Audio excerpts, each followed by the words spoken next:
Hoje, se você entrar aqui no N8N e clicar aqui na aba de Pricing, você vai verificar que hoje o plano Starter, ou seja, o plano para você começar no mensal, você vai gastar em média de R$ 120. Isso para que você possa fazer também até 2.500 execuções de fluxos, ok? Então, e ter aqui, claro, 5 fluxos ativos. Mas eu tenho uma forma melhor de executar o N8N, que é a forma que, aliás, eu uso e aplico em todos os meus clientes, em que eles gastam normalmente, em média, R$ 40 por mês, com fluxos ilimitados e tudo ilimitado. Eu estou falando de uma forma de você hospedar o seu N8N na sua própria infraestrutura de VPS, ou seja, naquele seu servidor que você possa contratar na Hostinger ou até na Hetzner. Mas o que é muitas vezes difícil e intimidador, porque aqui, quando chega esse momento de você decidir partir sozinho e fazer a manutenção do seu próprio servidor hospedado na nuvem, surgem aquelas dificuldades técnicas que são dificuldades naturais de todo iniciante. E muitas vezes esses iniciantes, essas pessoas superam essa dificuldade simplesmente copiando e colando comandos de tutorial, mas ainda assim é um problema, porque isso esconde uma bomba relógio. O seu servidor, a depender da forma que você instala ele, ele vai ficar ainda assim muito inseguro. Você não vai tender a utilizar protocolos e configurações e boas práticas que a gente normalmente aprende somente em hospedagens de serviços profissionais, como da AWS ou tantos outros modelos, como por exemplo microservices, Kubernetes. Então, hoje eu trouxe para você uma forma de você conseguir baixar o seu preço, mas ainda assim não precisar de tanto conhecimento técnico sem abrir mão da segurança. Eu criei então um script chamado o Kazi, e não me pergunte o porquê eu escolhi esse nome, foi o nome que o ChatGPT me deu de sugestão. E o que quer dizer Ubuntu mais Kaze, que significa vento em japonês. Mas o nome não importa. O importante é que ele é um script que ele se propõe a ser uma ferramenta pós-instalação em que você roda isso no seu servidores Ubuntu. Para quem não sabe, Ubuntu é um tipo de Linux, ok? E assim ele implementa todo o processo de setup sendo totalmente automatizável. E tudo que você precisa fazer é rodar exatamente esse comando e ele já deixa todo o seu servidor prontinho. Só para a gente dar uma olhada, e o repositório está aberto, está nos links aqui na descrição. Se você clicar nesse arquivo install.sh, você vai ver aqui todos os comandos que eu normalmente digitava na mão. Então essa era toda a configuração e mais um pouco do que eu fazia anteriormente. E o que normalmente as pessoas não fazem.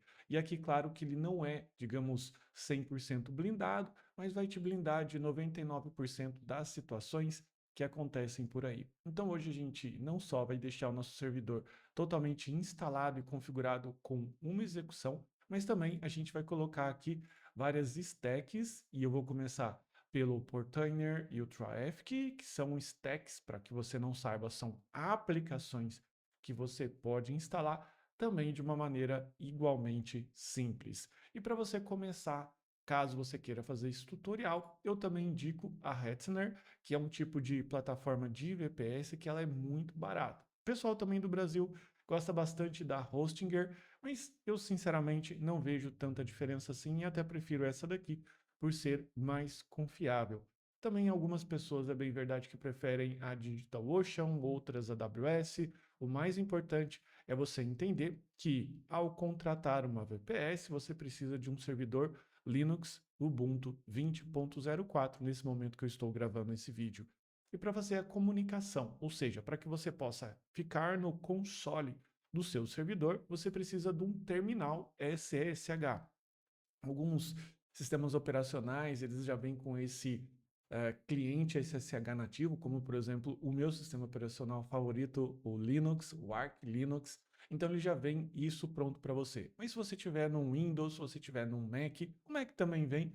Mas se você quiser alguma coisa um pouco mais formato janela, nós temos o Termius, que é um ótimo SSH client e você pode utilizar ele sem problema nenhum, que aliás é o tipo de terminal que eu ensino dentro da minha comunidade na trilha DevOps, em que eu passo todos esses passos, claro que eu ensino também muito de uma forma muito parecida com One Click Install ou One Command Install, um comando de instalação apenas, mas também eu explico exatamente o que eu faço aqui nesse script de install, beleza? É que aqui é um vídeo do YouTube, é um vídeo um pouco mais curto, eu não consigo ensinar exatamente todos os detalhes, porque daí a gente teria que ficar aqui no mínimo 4 a 5 horas discutindo o porquê de cada comando desse, beleza? Então, preparado? A gente vai então aqui logar no meu host Hetzner, e aqui no meu Hetzner eu já fiz o meu cadastro, eu já coloquei os meus dados, já coloquei meus dados de cartão, e aqui ele já está bem tranquilo para executar. Eu só preciso entrar aqui com a minha senha, ok? E logar aqui no meu painel. Caso você nunca tenha utilizado o Hetzner Cloud, ele é um tipo de serviço que ele é focado para baixo custo, mas sem abrir mão tanto assim da qualidade, ok? Você pode criar projetos, e eu tenho aqui um projeto que eu chamei de Sandbox. E é aqui que a gente vai iniciar. Para você criar aqui um servidor nesse painel é bastante tranquilo, você vai em Create Resource e você vai aqui no Server. Agora, aqui no Create Server, você seleciona qual que é a região que você quer criar, ou melhor, qual é o data center que você quer criar o seu servidor.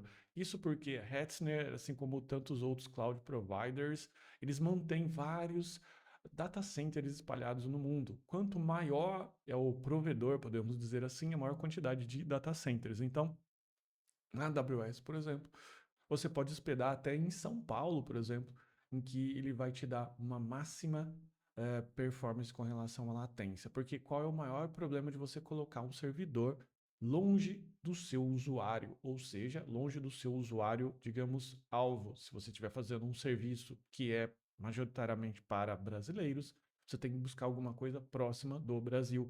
Porque o sinal de internet, podemos assim imaginar, ele vai passando por vários roteadores até chegar no servidor, ou melhor, por várias vias até chegar no IP-alvo, ou seja, no seu servidor. E se o seu servidor estiver, por exemplo, na Alemanha, ele vai demorar milésimos de segundo a mais. E dependendo do quão crítico, vale a pena você colocar alguma coisa aqui mais próximo, que seria Estados Unidos, beleza? Eu vou deixar aqui na Alemanha, porque é onde tem os servidores mais baratinhos, e é bem legal. Aqui, normalmente, a gente vai selecionar o Ubuntu, porque a gente quer rodar aquele script, e na sequência eu vou selecionar o tipo de CPU. O que é a CPU? Você, normalmente, quando contrata um servidor VPS, você, nessa modalidade que é baixo custo, você não vai alocar, você não vai alugar um rack só para você. Na verdade, você aluga uma fatia de processamento dentro daquele rack, ou seja, dentro do servidor, e você compartilha esse processamento com seus vizinhos. Por isso, a depender da sua necessidade, você pode ter um shared vCPU, ou seja, compartilhar essa CPU com seus amigos, ou então ter uma vCPU um pouco mais dedicada, mas também um pouco mais caro. Você não precisa se preocupar porque o Linux ele já tem uma camada de segurança de virtualização que ele garante que o seu vizinho não vai ter acesso aos seus dados, beleza? É só uma questão realmente de performance. Mas como eu quero rodar as coisas aqui no modo econômico, só lembrando que depois eu posso mudar para uma plataforma mais robusta, sem perder os meus dados, melhorar a minha máquina, então eu vou selecionar aqui o x86, tá? O x86. Mas eu também tenho o ARM64. E para você que não sabe, a tecnologia ARM utiliza processadores mais eficientes energeticamente falando, e por isso eles normalmente são mais baratos. Tanto que se você comparar aqui o ARM64, você vai ver o CAX11, que é o tipo de plano. Você pode ver que ele tem alguns planos bem baratos aqui, mas também tem alguma coisa próxima desse cara. Beleza? Eu vou colocar aqui Intel, que é o padrão. Eu comparei aqui $3,99, o que hoje dá aproximadamente R$ 25 no câmbio de hoje, ok? Aqui a gente vai deixar selecionado IPv4 e IPv6. Aqui eu vou colocar as minhas chaves de SSH. E aqui um detalhe. Quando você instalar pelo Terminus a primeira vez, muito provavelmente as suas chaves não estarão aqui. Então você tem que clicar no Add SSH aqui, ir na aba Keychain do Terminus e copiar a sua chave no Keychain, beleza? A parte pública, copiar os dados públicos da chave, não é a chave privada. Eu já tenho a minha chave aqui.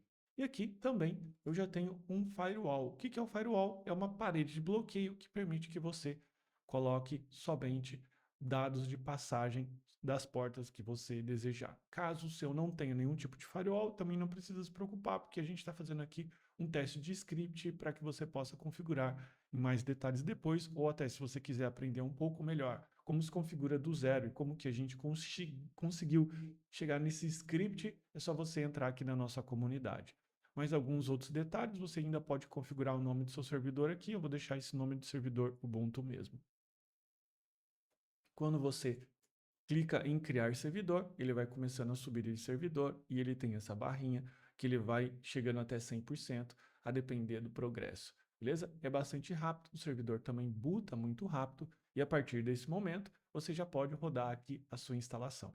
E bem, eu já estou com o meu terminal aberto, você provavelmente vai estar com o Terminus aberto e tudo que você precisa fazer é copiar o endereço IP, beleza? E para você copiar esse endereço IP, é só você clicar aqui em cima dele. Então você clica, copia e agora você vai entrar no seu Terminus e acessar o servidor SSH. No meu caso, eu vou digitar aqui o comando SSH root o endereço IP. Você vai colocar uma nova conexão SSH, usuário root, sem senha, porque você já colocou a sua chave e você vai colocar o IP, beleza? Aqui nesse momento ele vai perguntar a parte que se você deseja adicionar, lembrando que esse é um tutorial de YouTube, por isso eu não consigo entrar em tantos detalhes assim, mas eu acredito que fica fácil de você acompanhar, ok? Agora, o que eu preciso fazer, uma vez depois de logado, é só copiar esse comando aqui. Então eu clico nesse comando, colo esse comando aqui e deixo ele trabalhar. O que é o binzaki, o binkazi, nem eu sei falar o nome desse negócio, devia ter selecionado o nome melhor, mas basicamente é isso. Ele vai baixar todo o repositório, vai rodar esses scripts de instalação e vai fazer toda a mágica para você, o que um profissional DevOps faria cobrando dezenas ou centenas de dólares por hora, ou então você abrindo mão da sua segurança e talvez bate na madeira, toque, toque, toque. Pode ter uma surpresinha num dia seguinte, quando um cliente liga para você e tiver seu servidor invadido ou ter perca de dados. Beleza? Na questão aqui, é só sentar, é só você pegar a sua xícara de café e aguardar aqui o nosso script rodar. Show de bola. Então, depois de alguns segundos, ele trouxe aqui para gente, então, que é sucesso. Então, ele coloca algumas coisas aqui. Então, o que você precisa fazer agora é seguir a recomendação para que você possa rebootar o seu sistema. Para que você possa rebootar, só não precisa entrar no painel do VPS, porque já existe um comando chamado reboot now. Ok? Então você escreve desse jeito, reboot now, e ele vai perder a conexão. Isso porque a máquina lá, alguém deu dead on, dead off, brincadeira. Ou foi via comando e agora você pode conectar novamente. Só que para você conectar, você não vai mais conectar com o usuário root. Agora ele criou um usuário chamado Docker. Esse usuário Docker é o usuário, digamos, de administração. Porque o usuário root de administração não é o melhor nome. Mas vamos imaginar que o usuário root é o usuário todo poderoso dentro da máquina. E você não quer ficar usando muito esse usuário, até porque de repente você pode digitar alguma bobagem. Então você tem um usuário que tem permissões limitadas, que é um usuário para que você possa instalar as aplicações. O nome desse usuário aqui dentro dessa configuração é o Docker, beleza? Então ele tem não só o serviço Docker, mas também o usuário Docker aqui rodando para que você possa acessar. E aqui ele acessa e ele trouxe aqui então para gente, de novo, um painel, beleza? Agora, o que você precisa fazer na sequência? Agora na sequência você precisa rodar esses dois comandos caso você queira rodar o Docker Swarm, beleza? E aqui primeiro ele está pedindo esse comando, que ele habilita o Swarm init com o endereço de IP. O endereço de IP, claro, você não vai conseguir aqui, porque eu não sei o seu endereço de IP, mas você pode pegar da sua VPS. Você cola aqui, pressiona Enter, beleza? Ele trouxe aqui para você nessa mensagem, e depois você cria a rede chamada Network Public. Essa é a rede interna que o Docker vai assumir e que são, digamos assim, que é a rede interna em que temos aqui, no caso agora, o Portainer, o Traffic e tantas outras sugestões. Aqui eu vou fazer uma instalação do Portainer e Traffic. Eu vou explicar basicamente o que são, mas você também pode encontrar outras stacks, como as stacks do N2N, RabbitMQ, Typebot, a parte de bancos de dados. Então, são stacks que a gente já colocou aqui. São stacks que usamos no nosso curso, mas ao longo da nossa caminhada, a gente pode ajustar mais alguma outra aqui. Beleza? Bom, aqui nesse caso, para que a gente possa ter acesso a essas stacks, ao invés de eu ficar copiando e colando daqui, o que eu vou fazer? Clicar aqui na parte de clonar, copio isso, venho aqui no meu servidor, digito git, clone, colo essa URL e todos aqueles arquivos e todo o meu repositório estará presente aqui, ok? Então eu vou agora no Docker Swarm Stacks e vou ver aqui as minhas stacks. De novo com o comando cd migro para o diretório stacks, cd infra, e a primeira coisa que a gente precisa instalar é o Traffic. Por isso, eu vou editar esse arquivo aqui, porque dentro do Traffic eu preciso ajustar algum ou outro detalhe, beleza? Bom, aqui eu vou ajustar o meu e-mail.